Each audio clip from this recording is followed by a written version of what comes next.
Hello guys, আমি দেখলাম করতেছি।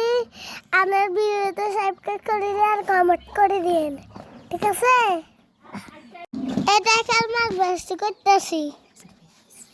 ফ্রেশ টমেটো আর কাঁচামরিচ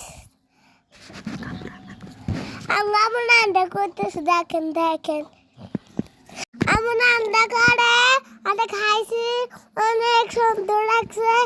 ভিডিওতে সাবস্ক্রাইব করে দিয়ে আর কমেন্টে শেয়ার দিয়ে আর কাউকে জানেন এমন আরো সাবস্ক্রাইব করতেছে।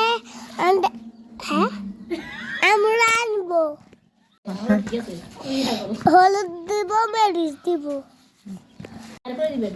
শেয়ার করে ভিডিওতে কমেন্ট জানেন। লাড়াচাড়া করে নিচ্ছে। লাড়াচাড়া করার পরে এগুলো পানি দিল, পানি দিয়ে মাছগুলো দিয়ে দিচ্ছে। মাছ দিয়ে লাড়াচাড়া করে নিল। লাড়াচাড়া করার পরে এটা একটু পানি দিয়ে এখন ঢাকনা দিয়ে ধুয়ে দিবে। একটু লাড়াচাড়া করে